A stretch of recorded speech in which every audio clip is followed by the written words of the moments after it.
And in some sense, business is all about that, right? Business is not like just a profit and loss statement. Business is all about understanding, what your true levers are, how your metrics are performing, uh, and being able to break problems down into smaller moving parts.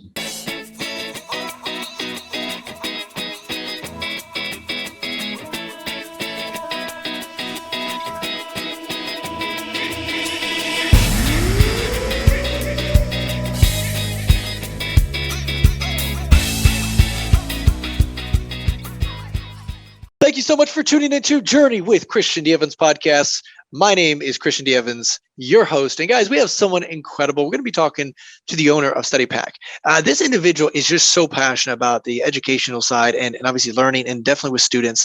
And I think it's really interesting. The reason why I want to have him on is because in today's culture, with just kind of everything that's been going on, going online to offline to, okay, are we in-house and stuff like that? And how do we keep that learning curve consistent throughout our education? And I think what I found, it was interesting. I talked to someone and they said, we go through life and we are either working to learn or we are learning to work, right? And the concept of, to me, is it's a matter of working to learn, constantly loving to learn and just produce and develop that mindset. And that's why I wanted to have him on, my friend, Dhruv Sampat. How you doing, my man? Christian, great to join the podcast. I'm doing great. Well, I'm really excited to have you because you're an expert in this. You're just passionate about this. You're building an incredible company. But before we dive into that, tell us a little bit about your background, your journey, and really how this came to fruition. Sure. So originally, I'm a computer engineer. I always wanted to pursue engineering. I'm very passionate about solving problems in the real world. That's what got me into it. But after working for about 1 year in India as a software developer, I realized one thing. I wanted to be a decision maker in big companies. No offense, I think software engineers build some great products that have shaped the way our interaction with technology has evolved in the last 15 to 20 years. But being a decision maker in the company requires a different set of skills, leadership skills, business skills, and hence I pursued my master's in management science and engineering. It was a program that gave me a foray into learning tools and techniques that you can use to make business decisions in technology companies. And while being on the Stanford campus, I was first introduced to education technology, which is, in the simplest words, how can you make education accessible to everybody through tech products.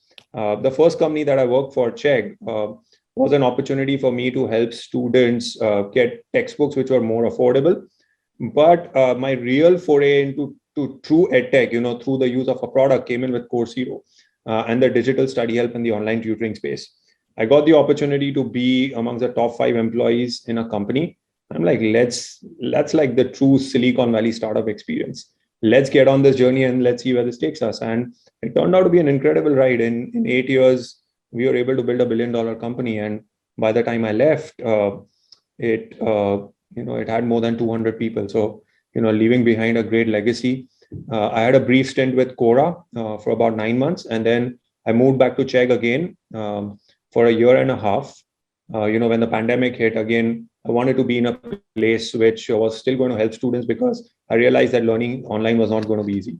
But having been in that space, working for some of the leading companies, there were still some things which I was starting to realize, that while these companies were doing a great job in building products that were helping students get unstuck, particularly in their assignments, I still think there was an opportunity to build a great and true learning platform, that helps students feel truly confident and prepared for their assessment. That's what I felt was still missing from the market. And that's going to be my journey now with Studypaq. That's incredible. And let's kind of dive back into the one business that you exploded, obviously going from 200 employees and then obviously scaling this company as well. But kind of diving in, you come from a software engineer. So you didn't come from like a marketing background or anything like that. But obviously software engineers, I know you guys are very analytical in the way you approach things and problems and so forth. Let me ask you, how, by having a kind of analytical, kind of very micro analysis approach to certain problems, has that helped you in business and in life? See, when you have a micro analysis approach, what are you doing when you're doing a micro analysis? you're making micro observations about the way things are working. And in some sense, business is all about that, right? Business is not like just a profit and loss statement. Business is all about understanding, what your true levers are, how your metrics are performing, uh, and being able to break problems down into smaller moving parts that you can put together to eventually make a great business decision or a product. So in that sense, coming from a micro analysis background helps you break business problems down into other micro problems that you look to answer, and then eventually stitch everything together to get to get great business products and great business decisions. The analytical mind, whether it is in business or in engineering, always helps you get to the micro of every decision or every observation that you have to make. That makes sense. And so kind of diving into that a little bit further, because I know there's almost analysis by paralysis. However, though, there is a borderline where it's okay, hey, you need metrics. And so let me ask you this: when you were building that company and you were having that approach, that microanalysis approach, what did you focus on, and what did you say, hey, we don't need this. This is too micro. This is too much. This is unnecessary. This is the metrics we need to focus on that produce the biggest result. Where you're talking about Course Hero or Studypaq, like my work, or like my work as an employee? Yeah, your work as an employee, because I would imagine by leveraging what you did as an employee, you're going to obviously leverage it with Studypaq, and we'll talk about that here shortly as well. So this is how it gets to a decision-making factor. You want to break every problem down to the level where I think eventually, if you fill in just even some vague numbers, if you roll everything up, it should be able to come to a clear-cut decision of a yes and no with some level of sensitivity analysis and some room for error baked in. Once you have reached that sort of depth, I think over a period of time, you start to get an intuitive sense of how deep you need to go into problems. The other advantage sometimes that you have when you're working on any consumer product is the power of A/B testing. So rather than you having to like break every question down from an analysis standpoint where you're just pulling data in terms of what has happened in the past, breaking a problem down into an A/B test, where you're letting your users take decisions and you're measuring some key metrics around their behavior, that also it makes you in a position to make decisions a lot easier because your metrics are predefined. You are saying that if these metrics are more, this is the variation that we are going with, or if the other metrics are better, this is the decision that we'll be taking, or sticking to status quo. So I think the rule of thumb really is see if you can answer the question by having maybe like 2 to 3 levels of depth in breaking a problem down.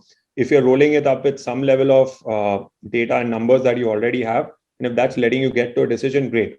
Over time, I think you start to build an intuitive sense as you spend time within the domain as to what level of depth you need to go. And then the third thing is A/B test. A/B test is one of the most powerful and simplest way of removing ambiguity from any decision that you make.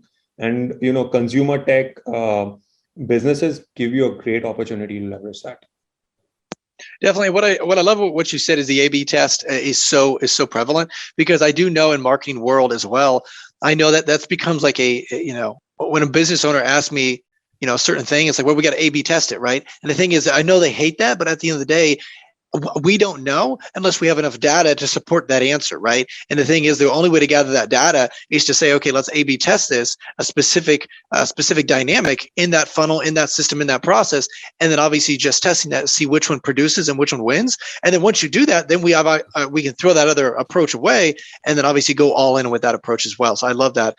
So let's kind of dive into obviously Studypaq. Okay, so you just had this incredible career. Obviously, and been able to help other companies explode. But now you're able to leverage that with the passion that you have, and you saw there was a massive need. First of all, at what point did you find and realize there was this massive need in the culture right now, in society? And obviously, what really kind of led you to this business idea and Studypaq? So there were a couple of things. So I think it was certainly driven by the pandemic, and then there was a couple of other specific stimuli that happened due to the pandemic that really triggered this, and I'll touch upon that in a little bit more detail. So in 2020, when classes went online study help websites and products just saw their business skyrocket, because one, all of a sudden, students were not able to use the resources that they had on campus, like, being able to go to a professor's, office hours, or, being able to go to a TA's office hours, being able to talk to the TA, either live in class, or, just having the accessibility. Uh, that in itself, impacted students' ability to succeed in courses. So what started to happen as a result of that, businesses like Chegg, Course Hero, Udemy, Udacity, you name it, their business saw a big spike, because these were kind of the only alternatives left for students.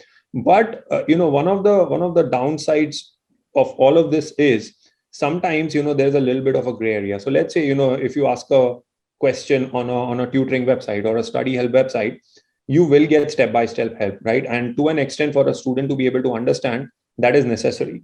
But there are certain gray areas here, where if for an assignment you haven't given proper credit in terms of where you got the solution from, and if you still haven't submitted your own work, it is an honor code violation. And this is something where professors feel that students shall be making the effort to submit their own work, even if they have received assistance. I don't think any of the existing study help products are actually doing a great job and to encourage students to submit their own work, particularly when students are under stress. Giving a step-by-step solution by itself is not empowering enough. Giving the student the ability to understand which are the concepts and the fundamentals that are also discussed in the question that are being asked, providing some additional resources like a video or a study resource that also helps the student understand that concept and fundamental, and then linking it to the step-by-step solution, actually leads to an environment where the student is empowered to submit their own work. This is missing from most edtech platforms today. And with Studypaq, this is one of the areas that I'm going to be looking to solve. Start off slow, start off in a few niche areas, and then eventually understand what it takes to scale this to almost every subject that college students study under the sun. So correct me if I'm wrong. It sounds like to me, instead of just giving them a step-by-step where they just follow through, it's more of allowing them to think instead of just giving them direction. Is that correct? And 100%. The different. Okay. So you have to give them direction, but at the same time, as you said, you have to give them a way to think as well. Because if you give them a way to think, I think most students actually really want to make sure that they understand and they do want to submit their own work. We also have to understand that, at the same time, students' lives are stressed. So, and they really strive for time. So if we don't give them the resources to be able to think quickly, or learn quickly, and if they then get step-by-step solutions, they will submit it. Anybody would. I don't blame students in that scenario, given how stressful everything has been for everyone in the pandemic. So, and I like that approach because it's something totally different. In regards to just the way that you leverage your brain. How did you come to that solution? Because I mean, culturally and just educationally, we've all been this way, and we have professors that give them, okay, this is what I want in this essay. This is this. It gives you a very concrete thing, and this over here is more of abstract. It's, hey, this is the baseline. Be creative. And so for giving them more process to room to think. Where did you come up with that paradigm shift? For me, it was my master's program, which was online at Harvard, which I was pursuing for the last 6 years.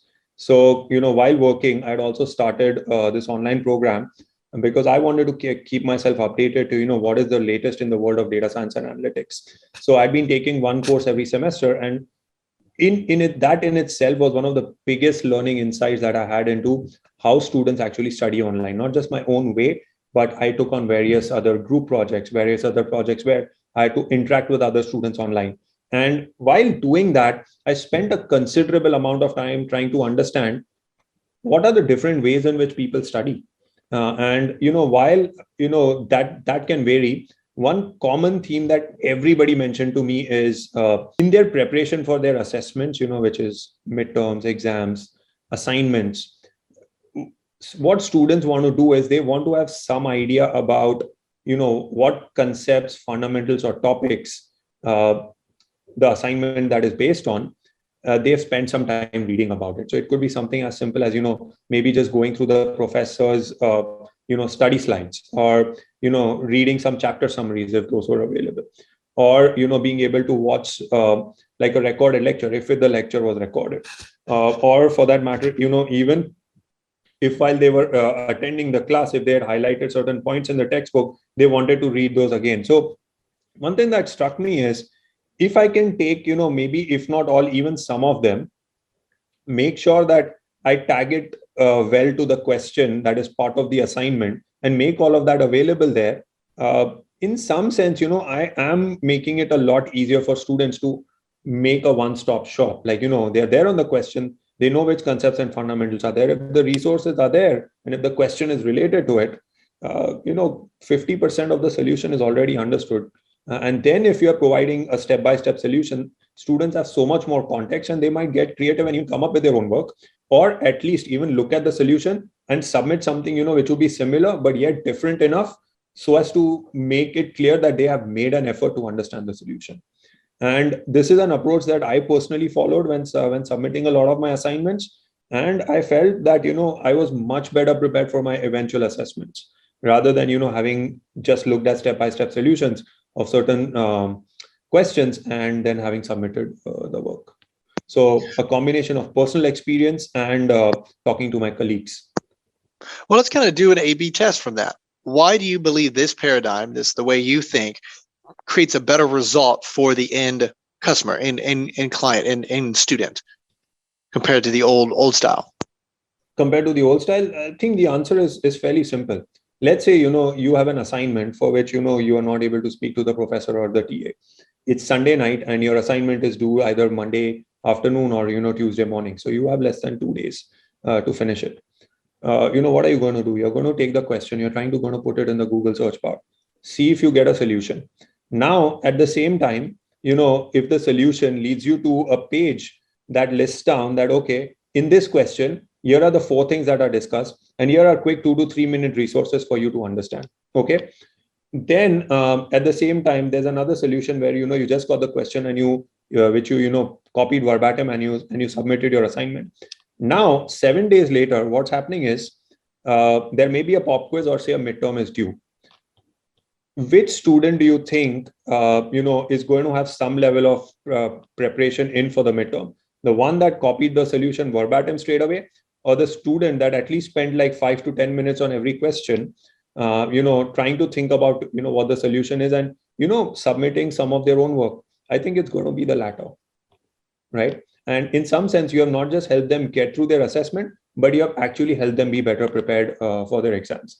And now think about it this way: while you're studying for your exam as well, if you could just spend the time to go through these 7 questions that were there in the previous 2 homeworks on which you are being tested, as compared to, having to read the entire textbook or going through all of the professor's lecture slides or having to rewatch some of the videos, it's going to be such a time-consuming preparation now for the student that had straight away copied the assignment. You have made the second journey to prepare for the midterm and the final exam so much smaller, and yet so much more effective and powerful. I love that. Would you want to be? Yeah, and what I find so interesting about this conversation is because because of COVID, right? And we could all talk about code and whatever, but because of that, everybody's been pushed online, right? And I think, to me, that's a very innovative way of doing things. It mandated all of culture, all of world, basically, to figure out how to do this all online, right? Now, what that created is an opportunity, right? And the thing is that's never going away, right? So now we're more prevalent online. We're doing online things. We can be remote and graduate from class. That's becoming very, very, very common. Now, because of that, just like you were saying, I think this is why it's so important to understand, obviously Studypaq and its kind of position, is because we know that they still have this kind of concept. Students come in and thinking, I'm just going to learn from a classroom kind of concept. And you can't. You have to have a paradigm shift doing it in the online space. So my question to you, Dhruv, is where do you see this market going in the future? Because I think it's going to become huge. And that is why the need is so massive right now, because the education is going down. So I see a world in which, students maybe would be pursuing about 60 to 70% of their coursework in their primary college, but having the possibility to maybe pursue about 20 to 30% of other minor courses, or courses that are part of secondary things that they don't want to major in but study, be able to take it in every campus, or in any campus for that matter, online, and still being able to get credit for it. So COVID is basically leading to what we might call the great unbundling. Unbundling means what? You don't need to just follow one course path that is set by your campus. The flexibility to be able to take courses sitting in one place for any other campus or through any other media, and being able to get credit and recognition and a certification and a transcript, is where the world is now going to head to in the next 4 to 5 years. But I think what online education still needs is a more robust and rigorous form of validation, because even still today, online credentials are still looked at with a level of skepticism. There is still, a level where, they are not equated on par in either the job market or, even for the next level of academia, as the same, it would be for an in-person class by definition. So I think you would see a lot of innovation happening in the rigor space to make sure that, the online exam experience can be taken with the same level of rigor that's like an offline exam would have, as it is taken in the classroom. So innovation in that area and unbundling to allow students to take courses online freely beyond their campus, I think is going to be one of the big trends for the next 4 to 5 years. So in regards to the first point, do you think there is opportunity? I shouldn't say there's opportunity, but is there something in place to create that innovation, or is it just going to be stagnant? It's really dependent upon kind of each industry, if you will. I don't think there is much in place right now. I think there is an opportunity there for sure. The opportunity exists, with like companies like Coursera and stuff, but they offer courses in isolation. I don't think there are partnerships between universities, that are allowing students to freely take. Now, there have been, universities that have been closed by, physically, that have had those sort of partnerships. Like, for example, if you are a Harvard or an MIT student, there were certain courses, that you could take on either campus and, be able to get credit for it. But I don't think those sort of partnerships exist, like something like between Harvard and Stanford, let's say, between all the schools that are part of the UC system, or, like say, the University of Texas system. That I think is one of the biggest opportunities, like how you can allow students from one campus to be able to take courses at another campus without physically being there, and yet, not putting those burdens on universities. Universities might not also be the easiest place to work with, because there is a lot of bureaucracy and, red tape that is involved over there. And if there is somebody that is coming in that space and, being able to like make that easy and make that decision making easier. Look, I'm not saying that, universities don't do a great job. I think inherently, universities have to follow a set of policies and rigor. And those decisions sometimes take time. So I do want to be mindful of that when I make that strong statement. But having said that, whenever there is more friction in anything, you have an opportunity to build a great business if your business focuses on reducing that friction. Well, what I find so interesting is, Dhruv, is because like we just talked about, COVID just pushed us all online. But what I find so interesting is that, it wasn't until that massive push because of COVID, we've been doing things since basically the 1800s, right? And it's very archaic, if you will. And so I'm curious, because I see a massive potential with, leveraging Studypaq and your business, but because we've been pushed in this more innovative way, how do you see, productivity increase? Just like you said, learning capabilities increase, right? We don't have to, the input and the output will increase massively because of your systems and your processes. Productivity will increase significantly, because what tech allows you to do is, make sure that, when you're reading or listening to something online, you can test yourself straight away immediately after. You don't need to, wait to like go back to campus, having to open a textbook, read it. The advantage that tech brings in is it makes sure that understanding, grasping of the material, and being able to, test how well you know it can all happen together. And what that allows you to do is that allows you to, spend time with that concept and go over this entire cycle of understanding, grasping, and testing over and over repeatedly at the press of a button as many times you want in a very short span amount of time. So if skills are acquired quickly, skills will be acquired in more depth. That in itself, I think, first leads to an improvement of productivity. The second thing is, you don't need to wait for like a course to come to you. You can take a course as and when you want. You can take a course in as little of depth or breadth as you want it. Like if you're studying like something like a Python, right? Like Python is huge. But if you wanted to learn like something like Python just for data science, you could limit your learning to that. If you wanted to learn Python, to do backend engineering, completely different ball game altogether. You don't need to go to the level of massive depth and breadth that you had to go through earlier. I think this is one of the biggest changes that edtech is really now starting to bring into the learning space. And when you can shorten your learning cycles to focus on the things that you truly want to learn, that I think is the biggest addition that anybody can get, improving efficiency and improving productivity.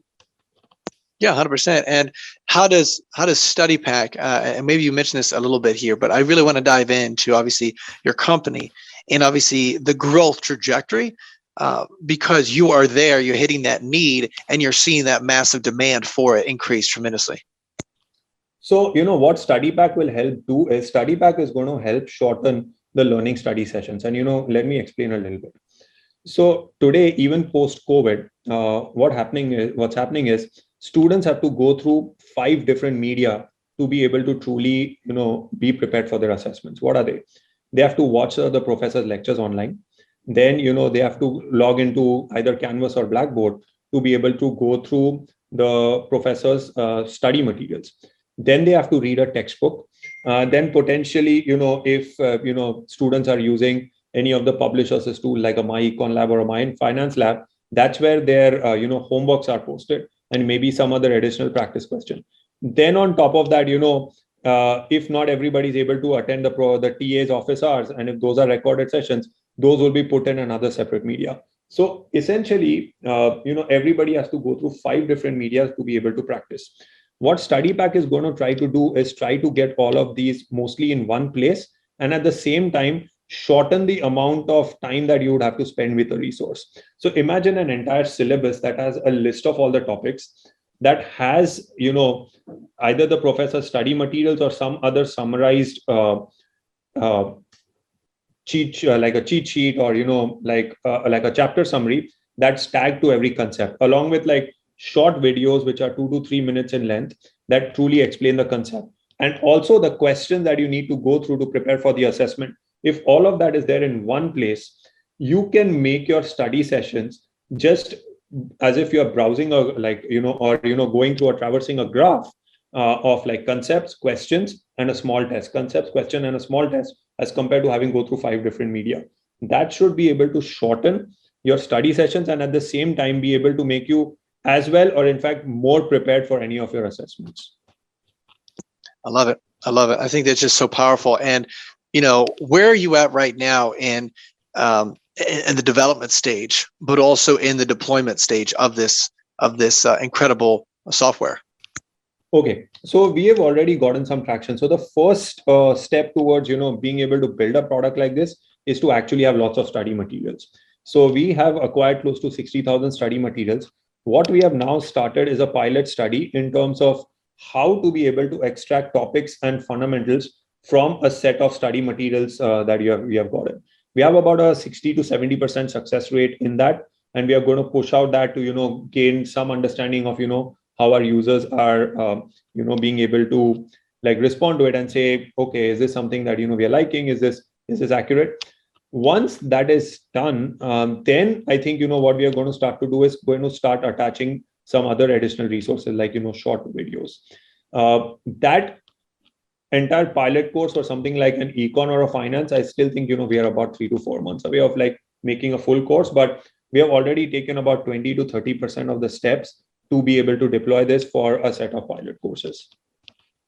Nice. And I know earlier on in our conversation, you mentioned that you're going to really have to focus on one course or one category first. What category will that be? And will it be in business structure? Is it going to be anatomy? What course you're going to focus So on first? we are going to focus on two courses, like a fundamental econ 101 course and, like a fundamental finance course. Why? Because in some sense, the econ courses, wherever they are taught, they have very similar structures, and yet they are tough, and yet they also have numericals. These are the three things, which makes econ courses some of the most difficult courses, for students to learn, if they have not spent the time. And then the second thing, which is also very important, is a lot of students study econ. That is, really the fundamental truth. So if we have built out a good econ course, one is, we'll get great coverage at most campuses. And at the same time, we'll be helping students learn a course which is not probably the easiest course that they are going to study. So that's the reason why we have decided to start off with econ. And at the same time, starting with finance, because business is still one of the popular majors, and you cannot become a business major without studying a fundamental finance course. So that's another reason we are starting off with that. That's a brilliant strategy. Yeah, that's a brilliant strategy, because those are common and almost like prerequisites for anything, really, and just implementing that. Okay, cool. And so what is that trajectory? I mean, well, let's kind of go into software a little bit. So, going to building your own company, it's a whole different world. And I think sometimes have definitely a software company, because, the margins can be really beautiful, definitely with MRR, monthly recurring revenue, annual recurring revenue, kind of that kind of just the structure of the business. However, though, I love your passion behind why you're doing it and what you're doing it for, which is very, very important. But also, I want to kind of position a little bit on, obviously, the difficulties of building the infrastructure of a brand new software company, and obviously kind of the hurdles. But obviously, you're passionate, you're accomplishing that. But I just want to kind of get a little bit of context for our audience. A lot of them have been there, done that, or are starting to do that as well. I'd love to just kind of hear your response. What are some hurdles that you've been kind of hitting, and obviously how you've been able to overcome those hurdles to deploy your larger vision? So the biggest hurdle that you will face as an entrepreneur first is first thing is getting capital, and then the second thing is hiring great people, right? Like at the end of the day, because you're building a software, so you need skilled engineers, which is tough, because you're doing business down the alley with Google, Facebook, LinkedIn, Netflix, which is where all the engineers want to go to. I mean, not because they're just paid well, but they work on some great challenges. So I think being able to find great people that are motivated and are aligned with the vision that you have, I think is the first thing. And then the second thing is when you're starting a business in which already two big companies are present and have been present for a decade, that makes raising capital somewhat of a challenging process. So I think those two are the biggest hurdles that I'm dealing with right now. But I'm fairly confident that I'm building something which is necessary, which is going to be innovative, and is a very, very challenging problem. So I will be able to raise the required capital, and at the same time I've had some success in hiring smart people. Like we have already gotten some traction, and we wouldn't have got there if we would have not had the team that we have put into place today. So all in all, I think for people that are starting off, my 2 cents is have a simple strategy in terms of where your engineers are going to come from. Have some capital in place through which you can bootstrap. The second thing I think which is a bit of a micro thing, which I think people should discuss, is be very clear on how you want to get your MVP built. Do you want to outsource it to like an engineering agency? That has its advantages and disadvantages. Or do you see hiring somebody full time that is going to work for you for a long time going to be your strategy?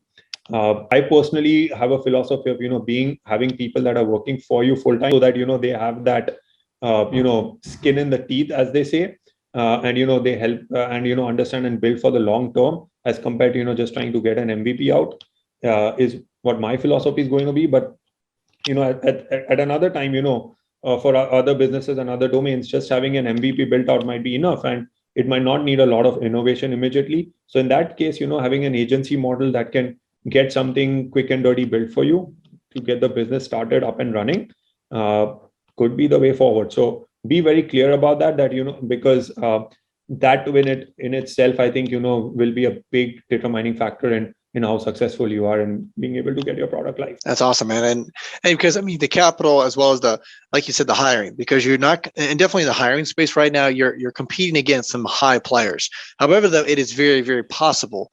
So I'm curious, when you're looking for high quality people, right? What is your approach? How do you find those individuals? Because I do know I consult with a lot of businesses, and many of them are in the same situation. It may not be software engineers, but it may be marketing individuals, fulfillment, customer service, whatever it may be. And I love to kind of hear your response. How do you find them, and then as well as how do you keep them long term? So I'll be honest, finding people in the US was extremely hard for me. So the strategy that I decided with my co-founder is to actually come here in India. What I did is I went to my alma mater, my undergrad college, and I just went to the training and placement cell, as they say, and I told them I want some competitive programmers. Internship opportunities are not that much in India, and yet at the same time, competitive programmers understand what it takes to build and scale great products. Like, they don't have the first-hand experience of building something great, but they do have experience having worked on projects, or at least working in a simulated environment where they are trying to build something for scale. Because that's the way competitive programming actually works. So coming here and giving them an internship opportunity to work with someone of my pedigree, because I mean, I've helped build some great companies. I've studied at Harvard, at Stanford. So working on a business that is going to be used by hundreds and thousands of people tomorrow is a great learning experience for them as well. So that's the selling point for me. And at the same time, what I was able to do is I was able to hire some talent, fairly quickly, get them to work on the product for about 6 to 8 months. And after that internship is over, replace it with, the next set of people. That's at least helped me bootstrap. And in fact, one intern that we had hired like that, we converted to full-time. In fact, 2 engineers like that. And, they are still around with us, and, they have helped, get Studypaq to, where they are. And now, the stage at with the company is when I'm going out in the market to hire, all of a sudden, it's no longer just an idea that you're selling. You have a tangible company and a product with paying users. So then it becomes significantly easier to hire compared to what it was when you were just trying to sell a story to someone. And every code push that happens, every extra user that you get is only going to improve your brand. It's going to improve your reputation and your visibility in the market, which is going to make it easier to hire the next engineer. So this is how I bootstrap. And now with every step, it's getting easier and easier to hire people. I love it. I love those, very technical strategies, because that's a lot of our audience. You got to find the solution, right? You can't make an excuse, right? There's 2 different ways of doing it. You can make an excuse. I can't hire anybody. I can't figure it out, whatever it may be. Or like you figured out, you went to India, went and did what you had to do, go to your alma mater and actually talk to people one-on-one instead of just using some sort of recruiting agency, right? You did what was uncommon to do what needed to be done, which is awesome. I just love that approach. Well, Dhruv, I just really appreciate the value that you brought. I mean, just coming from your journey to building and scaling that a larger company to obviously coming here, building your own company, Studypaq, and obviously the passion that you have that you share with us, and obviously seeing the innovation that's going on in the educational system, which is really, really quite exciting. And obviously how you're being a part of it. But before we let you go, Dhruv, how can our audience reach out to you, whether they want to be an angel investor, or whether they want to obviously just kind of connect with you, or maybe even just sharing some knowledge about connections that they may or may not have regarding the educational industry?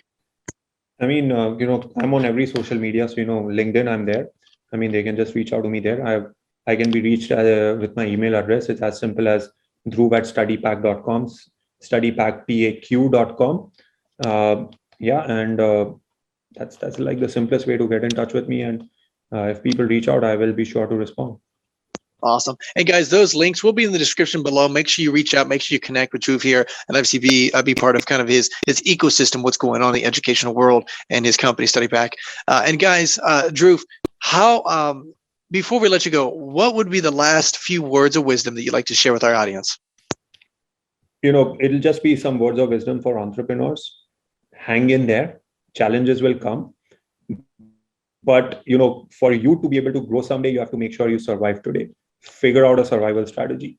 I've been, part of this for entrepreneurial journey for about 8 to 9 months now. While every month and every day is exciting, it's equally challenging too. You're leaving the cushion of having a salary come in, but at the end of the day, you always have to have belief. And if you don't have it, your team is not going to. So you have to have that energy, that belief that you have to make sure translates into every employee. That's what, entrepreneurship is all about. And being successful at entrepreneurship is about. You are the person who is going to drive it. So make sure that, you survive today to have a better and more brighter tomorrow. Guys, that is Dhruv Sampat. Remember, in order to survive today, you grow tomorrow. Guys, remember, this is Christian D. Evans Podcast. And remember, be uncommon if you can. Hey, stop. This is Christian D. Evans, host of Journey with Christian D. Evans podcast. And I just want to say personally, thank you for listening to our podcast. And, if you love what you're hearing right now, please, like this, share this, and show some love to our guest, and write a review, and, share this with your friend, your family, someone that truly needs it, because at the end of the day, you can make an impact in that person's life by sharing their story with that individual. And again, if you're a new guest, welcome to our community. We're so excited. We're so just honored. And secondly, if you're a returning guest, hey, we appreciate the love. Thank you. Share this with your friend and family. And guys, remember, be uncommon if you can.